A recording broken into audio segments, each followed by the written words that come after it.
மகான் துளசிதாசர் 17ஆம் பகுதி. அந்த இளைஞன் தற்சமயம் தாசரை பணிந்து கூறலானான். ஐயா, தம்மை போன்ற மகான்கள் பார்த்த மாத்திரத்தில் பிறர் மனதில் உள்ள எண்ணங்களையே படித்து விடுவீர்களே. அப்படி இருக்க தம்மால் அனுமன் அங்கிருப்பதை உணர முடியவில்லை என்பதன் காரணம் அந்த அனுமனின் லீலையாக மட்டுமே இருக்க முடியும். போகட்டும் ஐயா, அடியேன் தங்களுக்கு அந்த அனுமனை அடையாளம் காட்டுகிறேன், கவலை கொள்ளாதீர்கள். தாங்கள் காலக்ஷேபம் செய்யும்போது அடியவர் கூட்டத்தின் கடைசியில் அனைவருக்கும் பின்னால் அவர் அமர்ந்திருப்பார். உடலெல்லாம் வெண்குஷ்டம் மிகுந்து காணப்படும் அவர் மற்றவர்கள் எல்லோரும் அருவருக்கும் தோற்றத்தோடு இருப்பார்.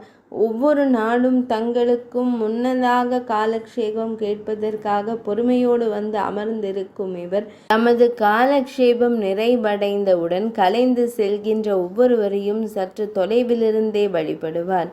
அவரையோ அவர் வணக்கத்தையோ இதுவரையில் ஒருவர் கூட கண்டு கொண்டதில்லை. தம்மை அனைவரும் ஒதுக்க வேண்டும் என்பதற்காகவே வேடமிட்டு வருகின்ற அவரை தாங்கள் கெட்டியாக பிடித்து கொள்ளுங்கள். அவரால் தான் தங்கள் விருப்பம் கைகூடும். தாசருக்கு யோசனை கூறிவிட்டு மீண்டும் அவரை வணங்கி சென்றான் அந்த இளைஞன். அன்றைய மாலை பொழுதின் வரவிற்காக மிகவும் ஆவலோடு காத்திருந்தார் தாசர். காலக்ஷேபம் தொடங்குவதன் முன்பாக முதல் ஆளாக அந்த குஷ்டரோகி வந்து அமர்வதை ஆரம்பத்திலேயே கவனித்து விட்டார் தாசர். தன்னை எவரேனும் அடையாளம் கண்டுவிடக்கூடும் என்பதற்கு அஞ்சினால் போல் தன்னை முக்காடிட்டு மறைத்து கொண்டிருந்தது அவ்வுருவம். தான் ஒரு கண்ணை அந்த உருவத்தின் மீது வைத்தபடியே தாசர் அன்றைய தினம் சொல்ல வேண்டிய சபரியின் சரிதத்தை துவங்கினார். பக்தர்களே, இந்த சபரியின் சரித்திரத்தை கேட்பவர்கள் அனைவருக்கும் ஸ்ரீராம பக்தி நிச்சயம் பிராப்தமாகும். அதனால் நீங்கள் ஒவ்வொருவரும் இந்த கதையை கவனமாக கேளுங்கள். ராமாயணத்தில் ஸ்ரீ ராமபிரான் சபரிக்கு அருள் புரிந்தார், சுக்ரீவனுக்கும் அருள் புரிந்தார், விபீஷ்ணாழ்வாருக்கும் அருள் புரிந்தார் என்பதெல்லாம் நாம் அறிவோம். ஆனால் சுக்ரீவனுக்கும் விபீஷ்ணாழ்வாருக்கும் அனுகிரகம் செய்ததில் இல்லாத ஒரு தனிச்சிறப்பு சபரியின் விஷயத்தில் இருக்கிறது. அது என்னவென்று இங்கே யாரேனும் கூற இயலுமா?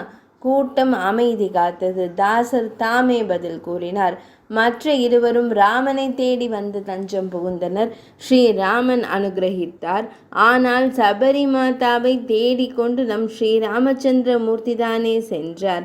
பல வருடங்களாக அவனையே எதிர்பார்த்து காத்திருந்த சபரிக்கு தனது தரிசனத்தை வலிய சென்று வழங்கினார் ஸ்ரீராமபிரான். ஆனால் நமக்கு அது சாத்தியமா என்று சற்றே சிந்தித்து பாருங்கள். தன்னை முற்றிலும் தனிமைப்படுத்தி கொண்ட சபரி என்னும் முதற்கன்னி தன் குருநாதர் ராமன் உன்னை தேடி ஒரு நாள் வருவார் என்று கூறியிருந்ததை வேத வாக்காக ஏற்றுக்கொண்டாள். பல வருட காலம் ஒவ்வொரு நாளும் ஸ்ரீராமபிரான் இன்று வந்து விடுவான், இன்று வந்து விடுவான் என்று நம்பிக்கையோடு எதிர்பார்த்து காத்திருக்க ஆரம்பித்தாள் சபரி. ஆனால் தினங்கள் வாரங்களாகவும், வாரங்கள் மாதங்களாகவும், மாதங்கள் வருடங்களாகவும் உருண்டோடினவை அன்றி அந்த மைதிலி மணாளனின் தரிசனம் அவளுக்கு கிட்டவே இல்லை. அனலில் இட்ட புழுவாய் அவள் துடிதுடிக்க ஆரம்பித்தாள். ராமா, உன்னை நான் இந்த ஜென்மத்தில் காண்பேனா? எனக்கு அந்த பாக்கியம் உள்ளதா? என் குருநாதர் தாமே என்னை தேடிக்கொண்டு வருவீர்கள் என்று கூறியிருக்கிறாரே. ஒதுக்குப்புறமாக ஆளரவமே இல்லாத இந்த காட்டிற்குள் இருக்கின்ற என்னை தேடிக்கொண்டு தாம் வருவதென்பது நான் எப்படி நம்புகிறது ராமா? ஆனால் என்னுடைய குருநாதர் கூறியிருக்கிறதால் நான் அதை நம்பித்தான் ஆக வேண்டும். ராமா, ஒரு வேளை உனக்கு யாராவது என்னுடைய இருப்பிடத்தை காட்டிக் கொடுக்கிறவர்கள் இருக்கிறார்களா?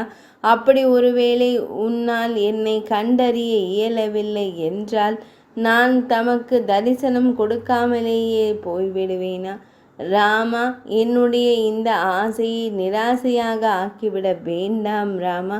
என்னுடைய பல வருட கனவு, பல ஆண்டு கனவு பலிக்க வேண்டாமா? தாம் பக்த பராதீனன் என்று அனைவரும் கூறுகிறார்கள். என்னை உன்னுடைய பக்தையாக அங்கீகரிக்கவில்லையா? இன்னும் இந்த ஜென்மாவில் நான் தம்மை காண இயலாதா? ராமா, ராமா, விழிகளில் நீர் தாரை தாரையாக வழிய சபரியாகவே மாறிப்போன துளசிதாசர் துக்க மிகுதியில் அப்படியே மயங்கிச் சரிந்தார். காலக்ஷேபத்திற்கு வந்தவர்கள் எல்லோரும் ஒன்று கூடி தற்சமயம் தாசரின் மயக்கத்தை தெளிவிக்க அரும்பாடுபட்டனர். ஆனால் தாசர் விழி திறக்கவில்லை. தாசர் உணர்ச்சி வசப்படக்கூடியவர் என்பதை அறிந்து வைத்திருந்த கூட்டத்தினர் தாசர் தாமே மயக்கம் தெளிந்து எழுந்திருப்பார் என்று தங்களுக்குள் பேசிக்கொண்டு மெதுவாக கலைந்து சென்றனர். வெகு நேரத்திற்கு மயக்கம் தெளியாமல் உணர்வற்று கிடந்த தாசர் தாமே மெதுவாக விழித்திறந்து கண்டார். அப்பொழுது தம் எதிரே தம்மையே பார்த்தபடி அந்த குஷ்டரோகி மட்டும் நின்று கொண்டிருப்பதை தாசர் கண்டார். 17ஆம் பகுதி இனிதே நிறைவடைந்தது.